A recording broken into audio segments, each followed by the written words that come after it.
la transición política va a suceder. Si sucede en el último trimestre de este año, primer trimestre del año próximo, no lo sé, pero una transición va a suceder.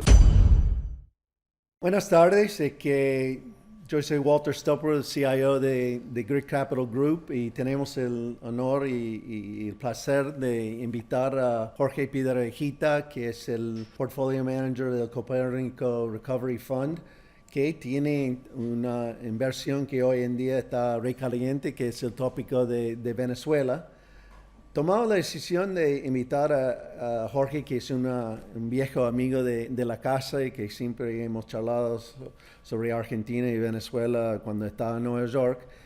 Y nos ocurrió que obviamente hay muchos expertos o supuestos expertos que saliendo del bosque para hablar de Venezuela, googleando o buscando información en AI sobre un país que realmente ahora está en los labios de todos, dado obviamente el movimiento de los Estados Unidos de sacar a Nicolás Maduro y su esposa del país. Y nos pareció un buen momento de hablar con alguien que realmente sabe, que viene invirtiendo, cubriendo el país por mucho tiempo. Mi interés es que poca gente sabe, pero a los 25 años yo hice un intercambio en la escuela IESA en Venezuela, viví en Miraflores y también en mis años de ser un director de América Latina visité varias veces, siempre me quedé en el Hotel Tamanaco, que seguramente nadie va más. Pero me intriga mucho que cómo puede evolucionar el país y obviamente en el mercado de deuda emergente, yo creo que ha sido algo que reavivó muchos portfolio managers porque es un tema complejo, que es súper interesante, donde si las cosas van bien puede dar mucho más retornos, pero es que la gente está buscando por todos lados información, insight, ideas y bueno, primero, Jorge, contanos un poco tu historia con Venezuela, cómo te interesaste. Bueno, yo te conozco hace 10, 11 años. Un poco, ¿por qué Venezuela te picó como parte de tu carrera en finanzas? Bueno, Walter, ante todo es un gusto estar con ustedes aquí. Agradezco a Grit Capital Group por la invitación y por la oportunidad de tener esta charla de amigos. Para comenzar el tema de Venezuela, yo comencé mi carrera profesional en Citibank a principios de los 90 y mi primer viaje a Venezuela fue más o menos a mediados de 1994 cuando estaba en la mesa de mercados emergentes en Citibank, Nueva York. Estuve en Citibank hasta el final de esa década, luego estuve en Ford Motor Company en Detroit. Y interesantemente, cuando comenzaron a poner las restricciones cambiarias en Venezuela, yo era tal vez el único dentro de la tesorería en los Estados Unidos que conocía Venezuela y que hablaba español, razón por la cual tuve contactos nuevamente con Venezuela, pero desde un punto de vista muy diferente. Unos años más tarde, a principios, estamos hablando ya del año 2010, cofundé junto a un socio una firma que se llamaba Torino Capital, en donde nuestra base de clientes estaba muy concentrada en lo que eran activos de Venezuela y algunos otros países con problemas, los llamábamos en esos momentos, como era Argentina, Ecuador, etc. Luego de esa experiencia y de vender mi participación por el año 2017, comencé al año siguiente a trabajar con un hedge fund en Londres, en donde ellos tenían la idea de hacer un fondo enfocado en Venezuela, hasta que llegan las sanciones del año 2019, que hundió el proyecto simplemente porque muchos de los socios eran estadounidenses, americanos. Y allí comencé a armar un fondo con una base inversora de bancas privadas en Suiza, que es el Copérnico Recovery Fund. Hace ya unos 5 años que estamos operativos dentro de este fondo y siempre a lo largo del tiempo me he mantenido muy en contacto con Venezuela, viajando incluso en forma regular al país y lo he visto pasar por todas sus etapas. Los buenos momentos, los malos momentos, los pésimos momentos y por razones obviamente de tipo políticas, en los últimos 2 años no he viajado a Venezuela. pero estoy esperando para la oportunidad de que se abra nuevamente esa oportunidad y ir allí a pasar un buen tiempo en Caracas y en el resto del país. Entonces, la gran noticia que todos nosotros sabemos de sacar Maduro del poder es que inmediatamente la gente, bueno, ¿cómo puede hacer plata con Venezuela? Pero eso es un después. El antes es, ¿qué hace los Estados Unidos que tiene malas historias de haberse metido en Irak y otras cuestiones y da la impresión de que por más que Trump tiene interés muy importante por el voto hispano y otras cuestiones y el control del petróleo, hay una cuestión político y control y administración de un país que todavía tiene 23, 24 millones de personas y ha estado bajo un dictador o un régimen autocrático desde 98, ¿no? Entonces, ¿cómo ves, digamos, las decisiones y estrategia de Trump y Marco Rubio, que está muy metido en eso, de cómo es un proceso de transición?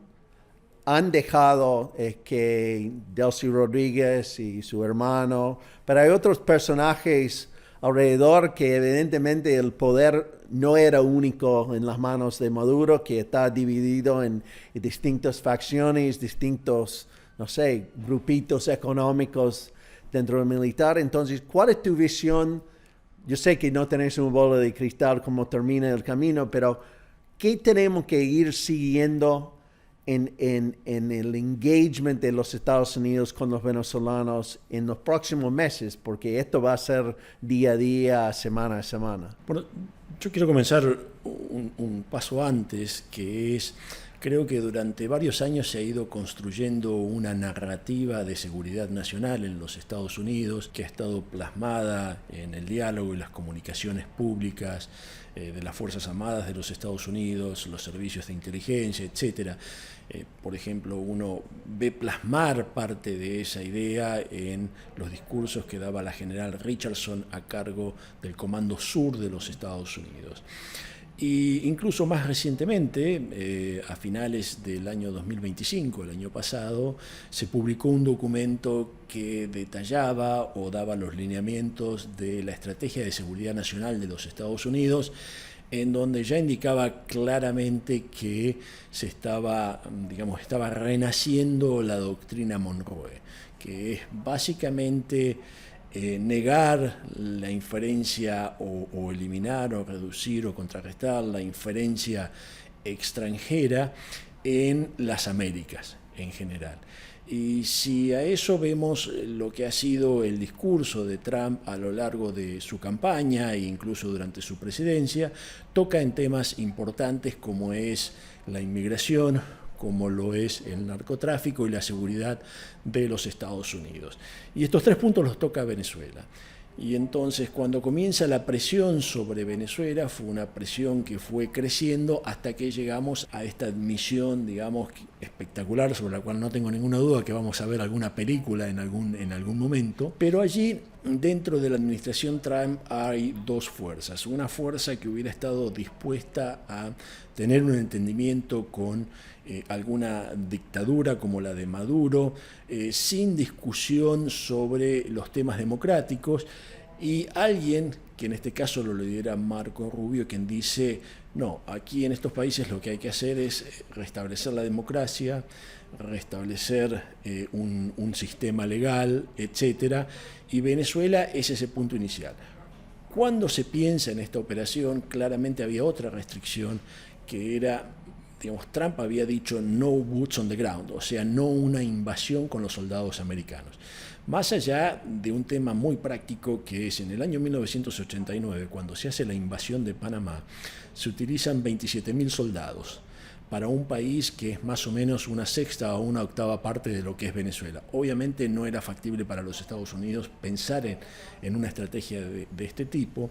Y por otro lado, lo que es la oposición tenía problemas importantes para tomar control inmediato del país. en particular el día después, qué sucede con la policía, qué sucede con las Fuerzas Armadas, las fuerzas de represión, las fuerzas de inteligencia. Bueno, eso no puede haber un vacío de poder tan grande porque eso genera caos. La decisión que se tomó fue una decisión de ir, y esto se encuadró además no como una operación militar, sino como una operación de aprender a un fugitivo de la justicia de los Estados Unidos. Muy importante desde el punto de vista legal para el presidente de los Estados Unidos, y eso es lo que le permite, por ejemplo, no haberle dado noticia a ningún miembro del Congreso sobre esta operación y temas similares. Habiendo hecho esto, la decisión es, bueno, tenemos que buscar una transición a lo largo del tiempo, y en este caso Delcy Rodríguez, quien hacía tiempo que a través de diferentes canales estaba promoviendo la idea que ella podía ser una chavista de tipo moderada, que podía administrar una transición, se la deja a cargo de esta situación, pero con muchas condiciones. O sea, los Estados Unidos dicen, bueno, yo voy a hacer un control estricto de Venezuela. Incluso Marco Rubio en sus declaraciones dice, bueno, a mí no me preocupa la retórica de Delcy Rodríguez, porque yo entiendo que ella le está hablando a una base local. Yo lo que voy a ver es qué es lo que ella hace, entonces, en términos prácticos. Y es allí donde comienzan a surgir temas que no habían surgido anteriormente, como la liberación de presos políticos. Se han liberado aproximadamente 80 presos políticos. Hay muchos. Ellos dicen 400, pero sí. No, son solo 80 hasta ahora. Claro, las ONG los han contabilizado, básicamente. Y luego hay un tema que surge dentro de esta transición, y hay varios pasos que se toman. O sea, el chavismo siempre fue cuidadoso de tratar de mantener una imagen de constitucionalidad en lo que estaban haciendo. Y por eso es que el TCJ, o lo que sería la Corte Suprema en Venezuela, emite un dictamen en donde dice que la señora Delcy Rodríguez debe juramentarse como presidenta encargada porque ellos siguen sosteniendo que Maduro es el presidente de Venezuela. Ella es encargada por un periodo de 90 días, extendible por otros 90 días. Bueno, esto ya nos establece un eje en el tiempo de unos 180 días, más allá de los cuales sería muy difícil que este arreglo dure. Y dentro de ese proceso hay muchas cosas para hacer. Entre ellas hay un problema importante que se llama Diosdado Cabello. Diosdado Cabello es un radical, tiene ascendencia sobre las Fuerzas Armadas, controla el Servicio de Inteligencia Civil, controla la mayoría del aparato de represión, de tortura, tiene ascendencia sobre los colectivos, que son, digamos, como grupos locales que defienden la revolución chavista, etcétera. Y Diosdado Cabello es incompatible con lo que se le está pidiendo a Delcy Rodríguez que haga.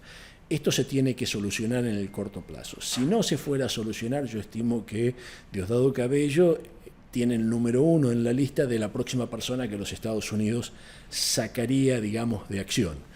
Y la sacaría de acción no necesariamente haciendo lo que le hicieron a Maduro. Podrían muy bien hacerlo remotamente con un misil. Y entonces, cuando ponemos un horizonte de tiempo, estamos hablando 6 meses de Delcy Rodríguez, si puede sostenerse en el poder, y luego un proceso de transición política, que además requiere ciertos pasos que no son tradicionales en cualquier país. Hay que cambiar los sistemas de votación, porque fueron los que se utilizaron para el fraude. Wow. Hay que renovar el padrón electoral.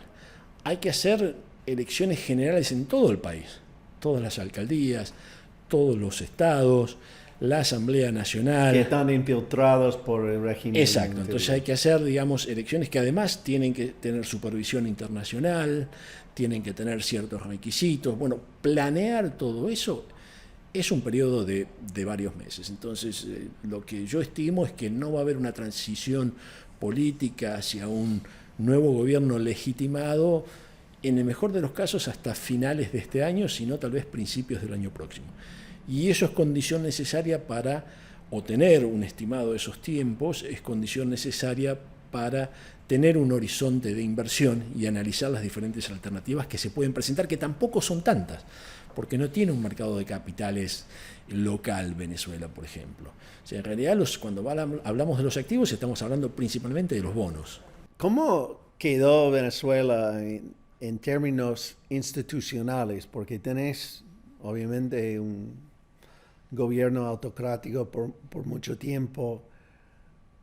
Por ejemplo, el sistema bancario, hay bancos listados en las bolsas que están subiendo, es que si uno intenta mirar los números financieros de los bancos, no tenés idea de si son ficticios o reales. Tenés bancos públicos.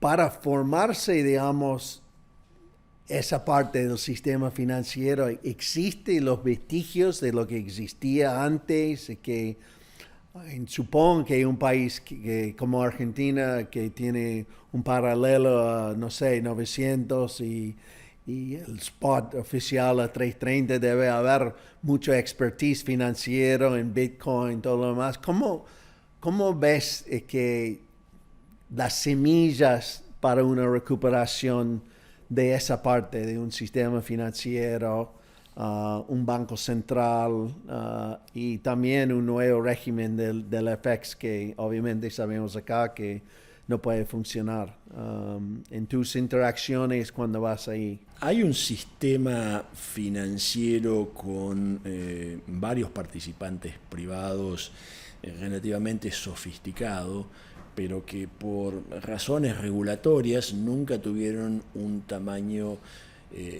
importante en la economía. O sea, el nivel de crédito en esa economía ha sido muy, muy bajo. No hace mucho la cartera de préstamos de todo el sistema bancario de Venezuela era un poquito más de $1.000 millones. Estamos hablando en un país con un Producto Bruto estimado en aproximadamente $100.000 millones.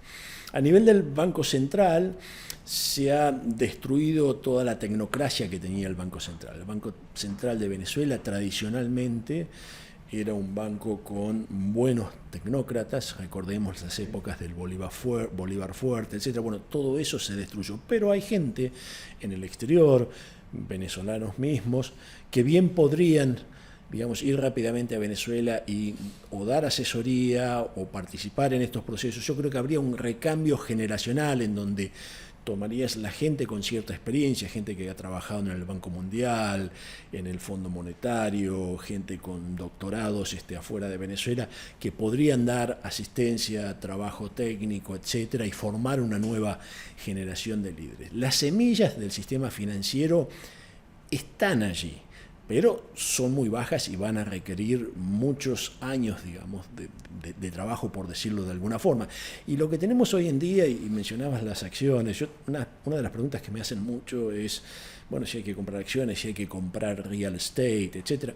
La realidad es que hay cosas que no han cambiado. En Venezuela no hay derechos de propiedad, no existen. Entonces, ir a comprar algo es tirar una moneda en el aire y ver un poco qué es lo que puede salir o no.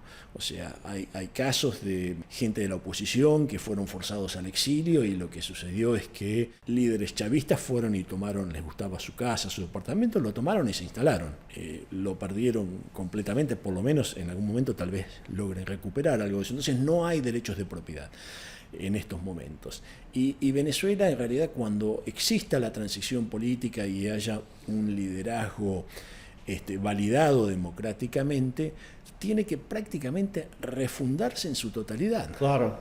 O sea, es ese cuerpo de leyes, etcétera. Y hay un trabajo que ha hecho la oposición, en particular el doctor José Ignacio Hernández, profesor de Harvard, que ha hecho, junto a otra gente, una ley ómnibus que sería una suerte de solución rápida a muchos de estos problemas en vez de pasar 10, 20, 30 leyes individuales.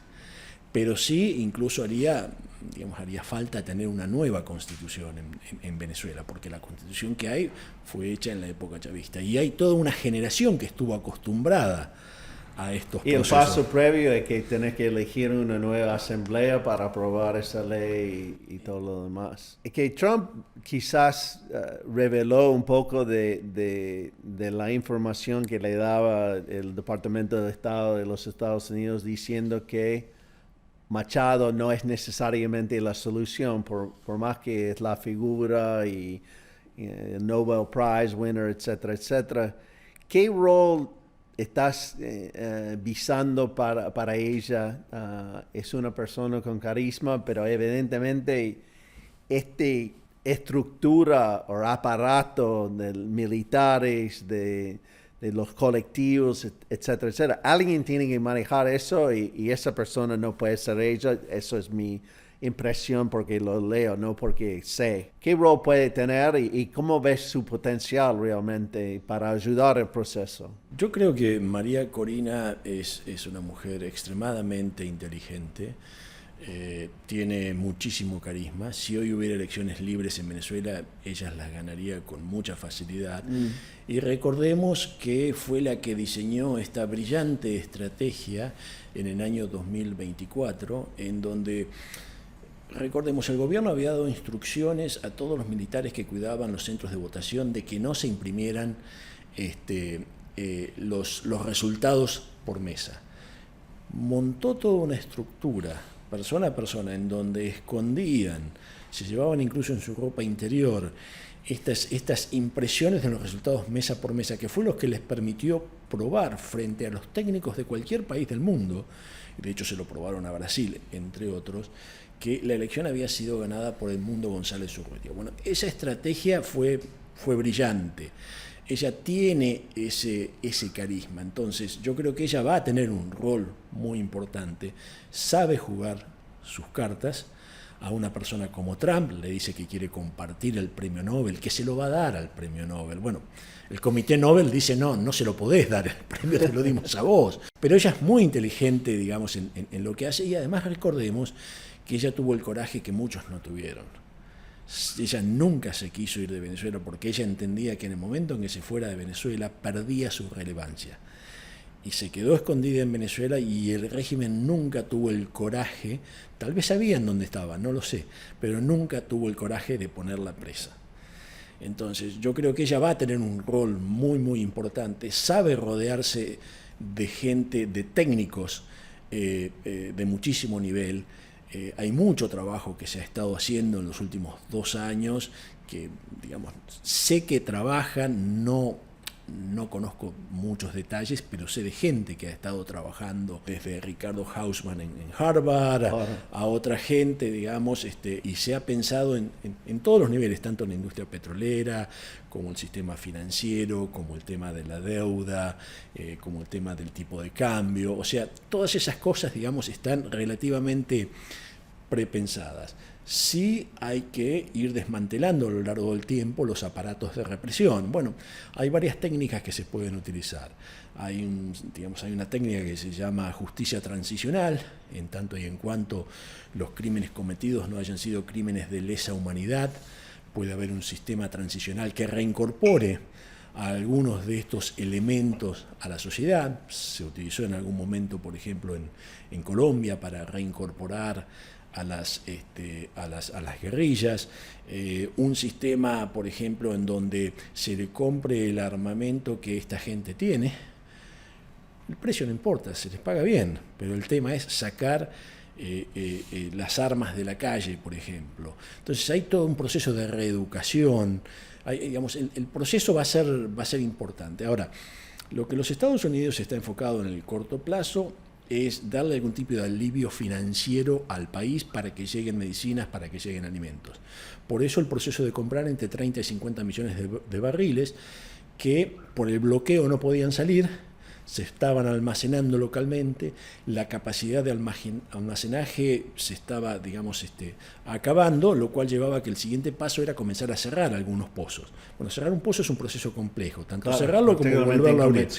Con un costo importante. Antes que eso sucediera, los Estados Unidos dijo, yo voy a comprar todo el petróleo, lo voy a vender a precios de mercado, se va a poner en una cuenta para el beneficio de la población de Venezuela, e inmediatamente allí Chevron, ese mismo día, anunció que estaba enviando 11 buques a buscar petróleo a Venezuela. Yo creo que, más allá de las críticas que la gente dice que Rubio no tiene un plan, yo creo que él tiene un plan con muchas alternativas que lo han pensado con anterioridad a estos eventos, y eso es lo que están ejecutando en estos momentos. Ahora que abrimos el tema de petróleo, que también es donde entran todos estos supuestos expertos y evidentemente el declinio en la producción es obvio, también después del segundo o tercer día de los análisis, la gente dice, bueno, el petróleo de Venezuela es de heavy oil, mucho sulfur, que solo algunas refinerías en los Estados Unidos pueden usarlo, que Exxon no tiene ganas de volver, que los oil majors no van a volver, que la inversión puede ser 100 o 130 mil millones de dólares.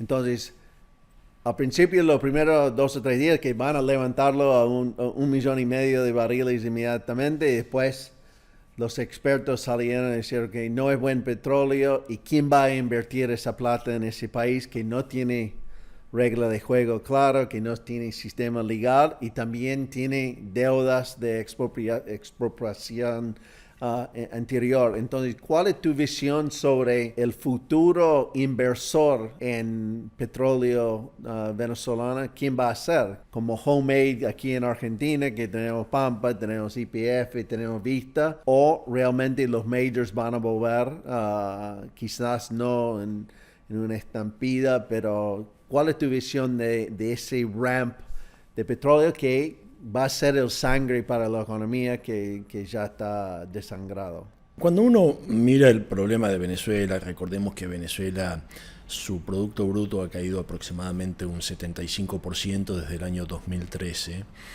Y dice, bueno, esta economía, digamos, en una situación normalizada debería ser una economía más cercana, en vez de ser 100 mil millones de dólares, debería estar más cercana a la economía de Colombia. Estamos hablando de más de 400 mil millones de dólares. En el corto plazo lo que es obvio sería subir la producción petrolera. La producción petrolera está en un poco más de 900 mil barriles diarios y allí yo diferenciaría entre las empresas que ya están en el territorio venezolano y aquellas que tienen una experiencia o expertise muy importante en el territorio venezolano, como por ejemplo Schlumberger como proveedoras de servicios, a otras empresas que hace mucho tiempo que no están en el territorio venezolano y que tienen otros intereses, que es el caso de Exxon. Exxon tiene intereses más en Guyana que en Venezuela. Entonces Venezuela sería una suerte de competencia. Cuando hablamos de la cantidad de petróleo que tiene Venezuela, Venezuela extrae los 3 tipos de petróleo. Extrae alguna cantidad de petróleo liviano, otro mediano y otro pesado. Donde están las grandes reservas es en una formación geológica espectacular que se llama en el Orinoco, en donde está el petróleo extrapesado que cuando uno, digamos, lo ve es algo casi semisólido. Entonces, para transportarlo, por ejemplo, entre otras cosas, hace falta o diluentes o mezclarlo con un petróleo más... Que estaban importando de Irán, ¿no? Es que ese diluente lo estaban importando de Irán, etcétera.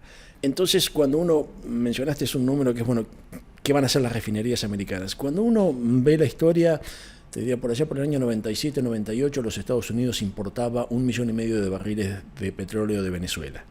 Y si uno mira dónde están localizadas un grupo de refinerías en la parte del Golfo de México, esas refinerías se construyeron pensando en parte en Texas, pero también pensando en Venezuela. Claro. Recordemos que la industria petrolera de Venezuela la desarrollaron los americanos y en su momento quien tuvo una injerencia muy importante fue la Standard Oil, de la cual hoy muchas de estas compañías, digamos, son sucesoras. Es más, a veces, y esto tal vez una nota al costado, que es a veces se habla la retórica de que Venezuela es antiamericano. No, solo tenemos que preguntarnos cuál es el deporte nacional de Venezuela, el béisbol.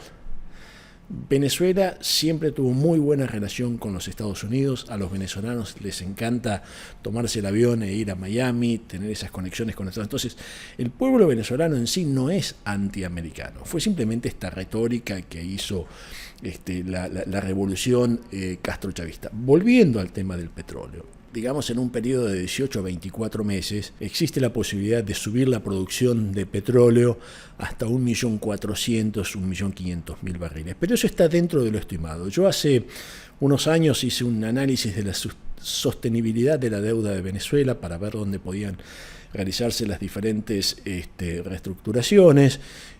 Para un fondo en Londres contraté expertos locales, incluso un señor que supo en los 90 ser gerente de producción de PDVSA, que fue la persona que más sabe sobre PDVSA, sus operaciones, sus campos, etc. Y la conclusión a la que llegamos es que la producción año tras año no puede subir más de 250.000 a 300.000 barriles. Pero de todas formas, si en 24 meses... No es poca cosa. Que no es... Exactamente, exactamente. Entonces, si en aproximadamente un año, 2 años, Venezuela tiene una producción cercana a 1,5 millones de barriles, el saldo exportable va a estar en un poco más de 1 millón de barriles.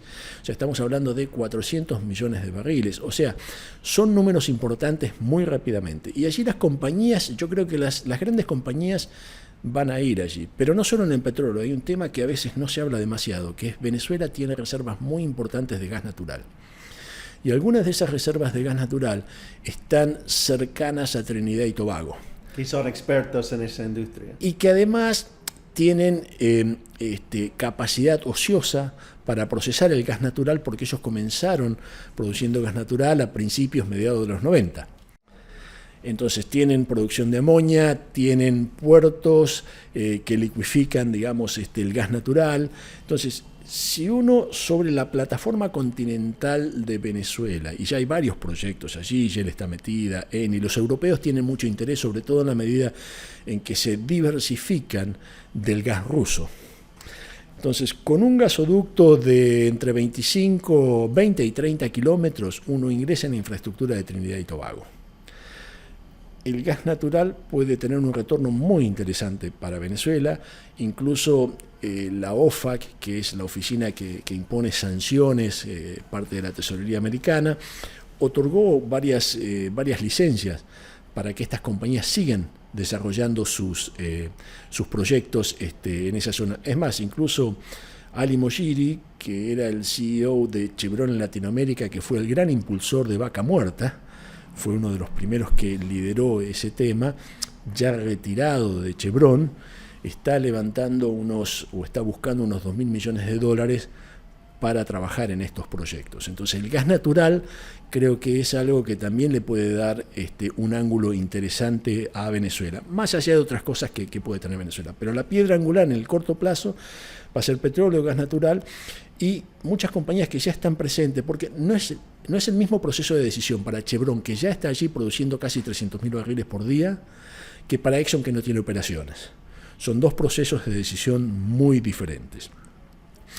Y yo siempre sostengo que el sector petrolero es un sector que toma alto riesgo. Es un sector son gladiadores que van a los lugares más inhóspitos del planeta, bajo las peores condiciones. Si hay petróleo, lo van a encontrar, lo van a sacar y lo van a vender. Bueno, en el caso de Venezuela, si bien hay un tema que mencionaste que es muy claro, que es el tema legal, derechos, etcétera, no hay riesgo geológico. Se sabe dónde está el petróleo, entonces no hay que invertir en exploración. Lo que hay que invertir es hacer pozos, conectarlos a los oleoductos y sacarlo. Pero sí tienen que invertir en oleoductos. Sí, bueno, y aquí es donde voy, digamos, que hace falta un nivel de inversión importante. Hubo algunas sugerencias, o entiendo que hay algunas discusiones sobre si los Estados Unidos podría ofrecer algún tipo de seguro político para las nuevas inversiones en Venezuela.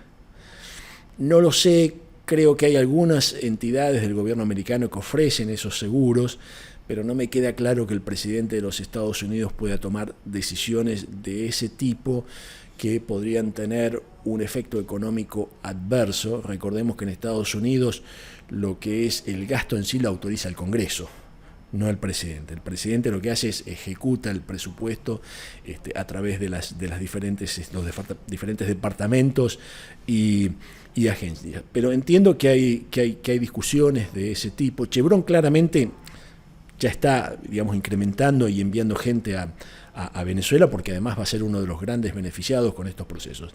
Sí hay algunos operadores locales con capital que tienen algunas inversiones que hoy por hoy no están o están operando a niveles muy bajos. Hay algunos inversores locales, pero no son muchos. Claramente el gobierno de Venezuela no va a poder invertir, van a tener que tener un esquema en el cual la inversión que llegue sea privada. Y una pregunta allí, por lo menos para los bonistas, es si esa inversión va a entrar en condiciones privilegiadas, sobre los bonos. Vale decir, si esas inversiones van a subordinar estructuralmente a los bonos.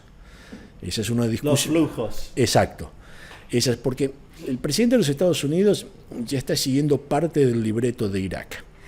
Cuando emitió hace unos días esta orden ejecutiva, que es una suerte de decreto con carácter de ley en nuestros países, le dio protección a los activos de la República de Venezuela, de PDVSA y sus instrumentalidades, y a los flujos. Entonces, esos activos son inembargables. Ninguna corte en los Estados Unidos puede embargar uno de esos flujos. Cuando se hizo esto en el caso de Irak, se hizo por una resolución de las Naciones Unidas en el año 2003, y esa protección de los activos duró aproximadamente 10 años en los Estados Unidos. Claro, es una situación diferente, y uno de los cálculos que tiene que hacer el Poder Ejecutivo en los Estados Unidos es cuánta injerencia va a tener en un tema entre privados y un gobierno extranjero, sobre todo cuando todos los bonos que existen denominados en dólares emitidos por la República de Venezuela y PDVSA son bajo la ley New York, el centro de capitales más grandes del mundo. Bueno, está tocando el tópico que creo que es de muchísimo interés, que obviamente es una futura reestructuración. Hay algunos jugadores en el mundo de estrés que no sé si van a volver de la jubilación, y que hay rumores que Jay Newman, y que escuché un podcast de Buchit que sabe más de eso que nadie. Supongo que una de las cosas para personas que no están metidos con las manos en la masa es, tengo entendido, $58 mil millones de bonos entre soberanos y PDVSA,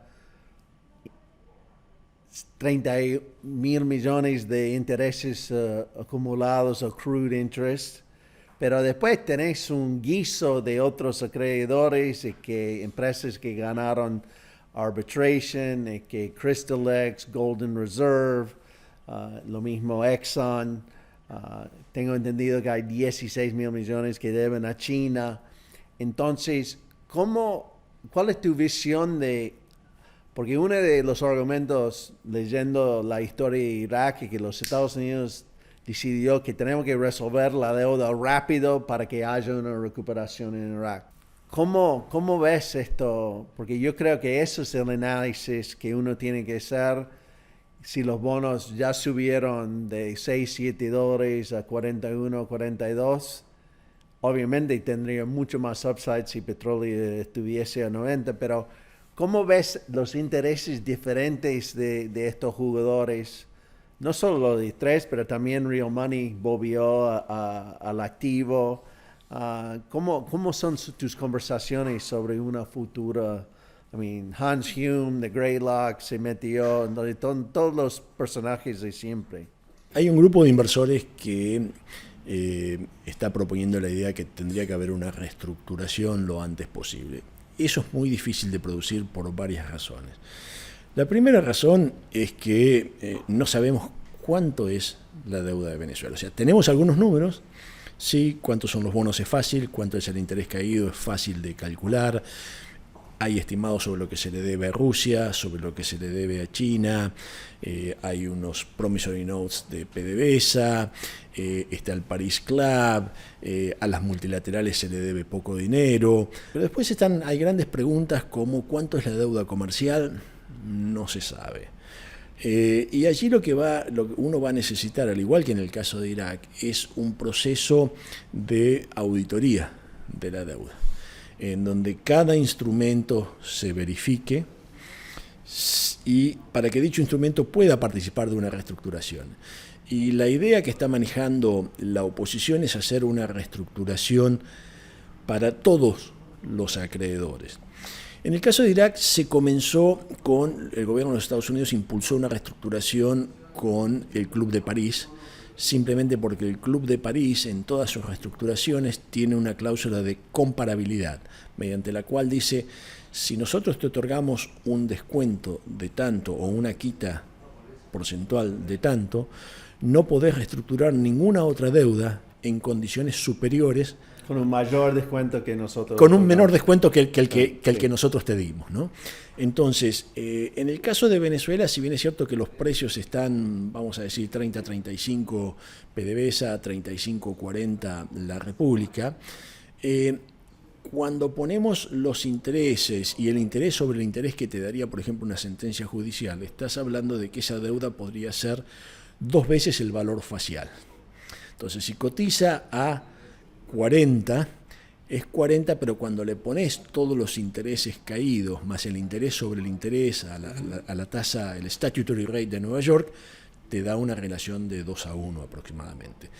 Lo que yo creo que va a suceder es, sí va a haber una quita, el PDI o los intereses caídos se van a negociar en forma muy diferente al principal, simplemente porque recordemos que tenían de los cupones más altos del mercado, hasta 13,5 en el caso de la República y 12,75 en el caso de PDVSA. Entonces el PDI se va a negociar bastante duro, pero también creo que para hacer una reestructuración, más allá de todo este proceso de auditoría, contabilización de la deuda, etcétera, hace falta estar frente a unas autoridades que estén legitimadas. Y eso se da mediante el proceso electoral. Entonces, este año no va a haber ningún tipo de propuesta. En el mejor de los casos, si llega un nuevo gobierno el año próximo, las necesidades no son la deuda en el corto plazo, y mientras que los Estados Unidos le dé este tipo de protección o inmunidad a los flujos, pueden ocuparse de la deuda como un segundo paso. El primer paso va a ser reorganizar el país, va a ser asegurarse que la población tenga alimentos, tenga las medicinas que se necesitan, o sea, lo básico. Entonces, en ese contexto, la deuda no va a ser una prioridad de primer momento. Con lo cual, si pudiéramos hacer un estimado, yo diría que una propuesta de reestructuración podría surgir en el año 2028, o sea, en 2 años. Con suerte, principios del 2028, tal vez un poco más tarde. Y en esa reestructuración de la deuda, anticipo que, sin lugar a dudas, habría lo que se denomina un instrumento contingente. Un Value Recovery. Exacto, un Value Recovery Rate, que es básicamente un instrumento cuyos pagos serían una función del precio del petróleo y las exportaciones de Venezuela. Esos instrumentos son más fáciles de asignarles un valor que a los warrants del GDP, porque no hay un mercado natural de warrants del GDP, pero hay un mercado de petróleo y de opciones de petróleo en todo el mundo. Entonces, esos instrumentos van a formar parte de ese proceso. También creo que antes de la reestructuración no me sorprendería que el gobierno de Venezuela, y en función de lo que generalmente sugieren las multilaterales, principalmente el Fondo Monetario, tienen que comenzar a trabajar el problema de la deuda, vale decir, buscar alternativas para reducir el stock de deuda.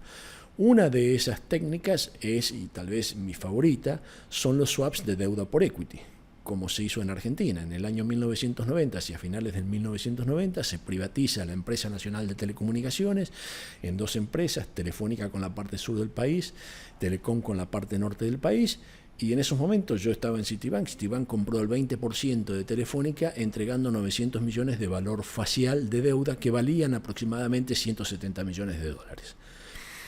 Esa transacción le generó a Citibank más de 400 millones de dólares solo de dividendos en la década del 90. Fue una transacción tremendamente rentable para Citibank. Y tengo entendido que muchos de los bonos también están en manos de venezolanos en los Estados Unidos, y que high net worth o lo que sea. Entonces quizás ese grupito le gustaría tener un vehículo de monetizar antes de una reestructuración con exit yield de 15%. Me imagino que puede ser una manera. Cuando yo trato de ver dónde están los bonos de Venezuela, sí, algunos están en manos institucionales, pero para cuando llegó el default, recordemos que ya se venían viendo luces amarillas y rojas hacía tiempo. Entonces, la mayoría de los portfolio managers habían bajado su exposición a los bonos de Venezuela y de PDVSA.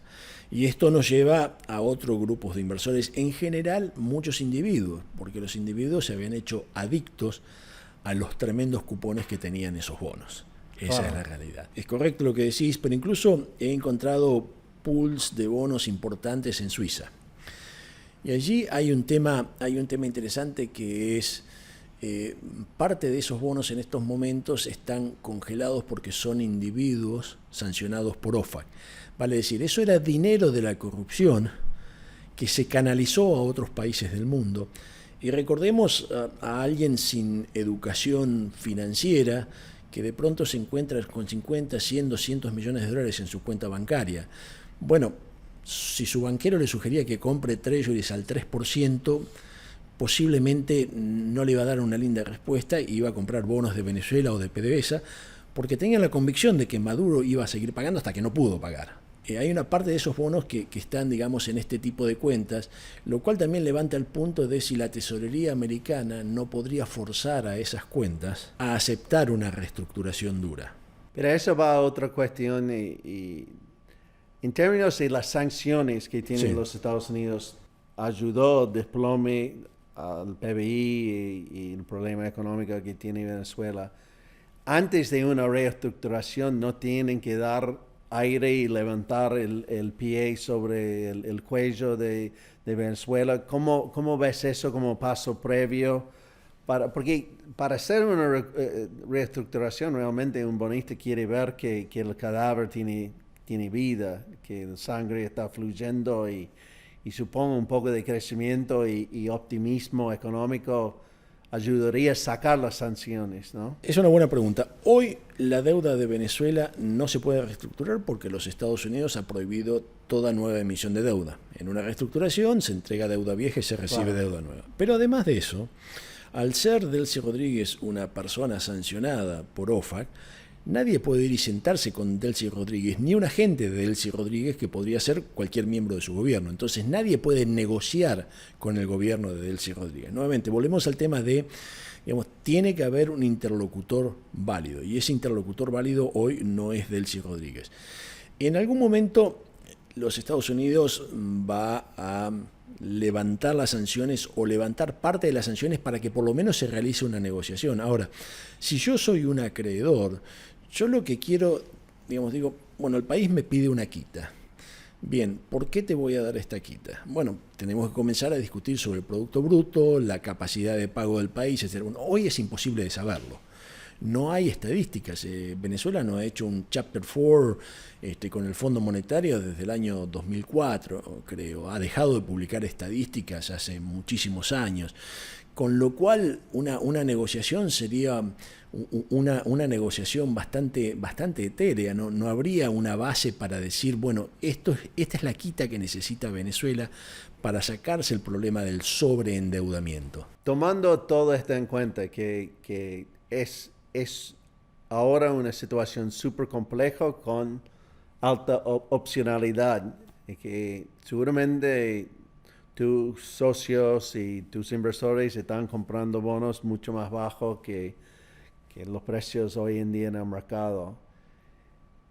¿Vos seguís con optimismo que por más que era una ganancia extraordinaria, una apuesta osada, que tenía que tener muchísima paciencia, seguís optimista que todavía que Venezuela tiene el potencial que dar, no vas a dar 4 o 5 veces tu dinero, pero un buen retorno? Es que con todo lo que vos analizás, que sentís cómodo, con esperanza que los dominos van a caer y Venezuela va a salir a flote y va a ser una buena inversión financiera.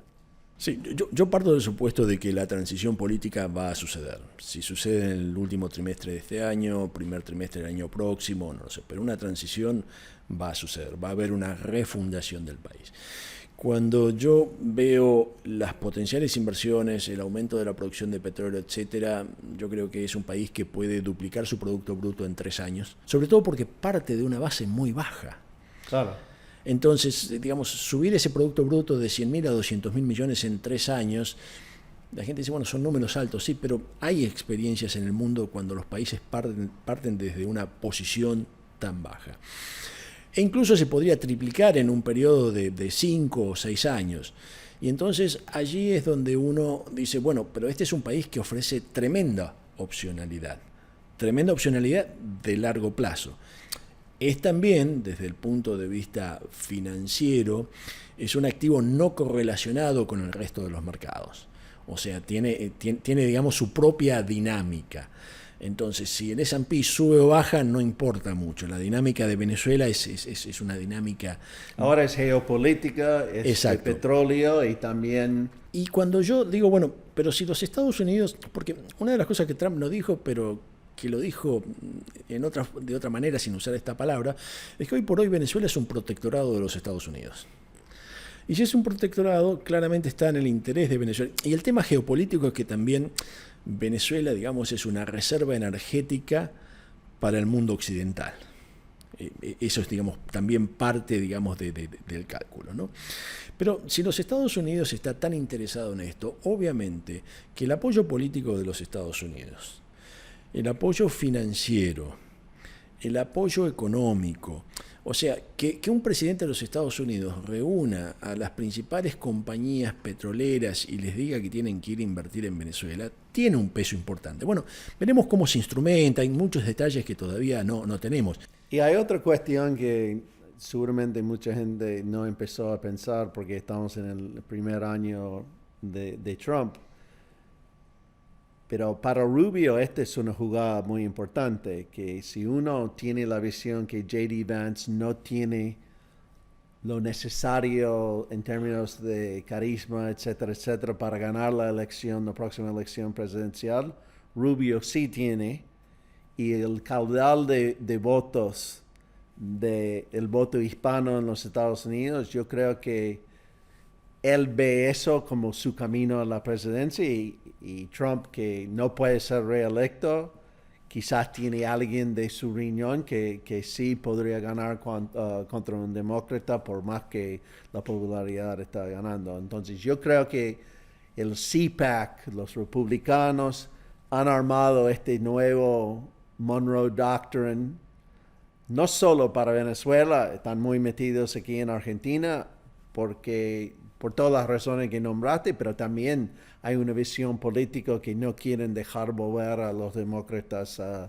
la Casa Blanca. Y yo veo Rubio tomando cada vez más protagonismo en Venezuela y después vemos qué van a hacer con Cuba. Marco Rubio, más allá de Trump, es para mí el gran ganador de esta jugada. O sea, eclipsó totalmente a J.D. Vance. Creo que lo pone en primer lugar para las próximas elecciones presidenciales, si esto sigue avanzando en forma correcta. Es una persona que se sabe manejar muy bien. Tiene, de hecho, muy buena experiencia para llegar a una posición presidencial. Llevó muchos años en el Senado, claro. Estuvo involucrado en la Comisión de Inteligencia, Relaciones Exteriores. O sea, es una persona realmente muy preparada. Entonces, lo de J.D. Vance es un punto importante porque incluso a esta política casi que le aseguraría continuidad. Entonces, yo en ese contexto lo que digo es que yo no puedo predecir si los bonos de Venezuela van a estar la semana que viene $10 más arriba o más abajo. Lo que sí creo es que Venezuela es una de las grandes oportunidades de los últimos tiempos. Hay que invertir en Venezuela. Lamentablemente, las oportunidades de inversión que se pueden dar, como pueden ser privatizaciones, etcétera, son inversiones pensadas en inversores institucionales, no para los individuos, y esa es parte de la tesis que tenemos en el Copérnico Recovery Fund, que todavía sigue abierto para aquellos inversores, digamos, que quieran capitalizar de esa oportunidad. Pero sí estamos preparados, hemos hecho incluso algún trabajo preliminar sobre qué tipo de empresas se podrían privatizar, en qué condiciones, etcétera, y realmente vamos a estar preparados cuando las oportunidades vayan surgiendo. Hoy por hoy no hay mucho que hacer, excepto dejar que los eventos se desarrollen en el territorio de Venezuela y que se llegue a esa transición política que es condición necesaria pero no suficiente para el gran futuro que vemos en la República de Venezuela.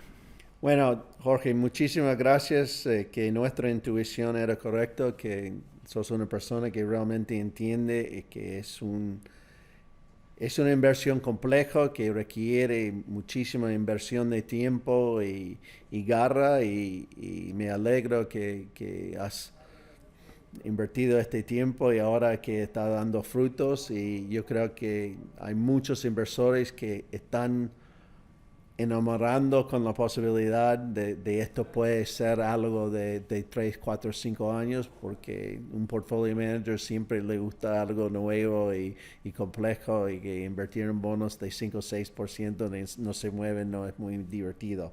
Pero gracias por tu tiempo y vamos hablando. Yo quiero seguir la historia y cuenta con nosotros si necesitas algo. Por supuesto, muchísimas gracias por la invitación, ha sido un gusto. Bueno, muchas gracias por escucharnos. Yo creo que tratamos en Grit de traer temas interesantes más allá de Argentina. Obviamente Venezuela puede ser un competidor de capital para Argentina. Hay miedo de que va a comer el almuerzo de vaca muerta, que no creo que sea la cosa, pero vamos a estar siguiendo encima y gracias por sumarse y estamos muy agradecidos a Jorge por su tiempo.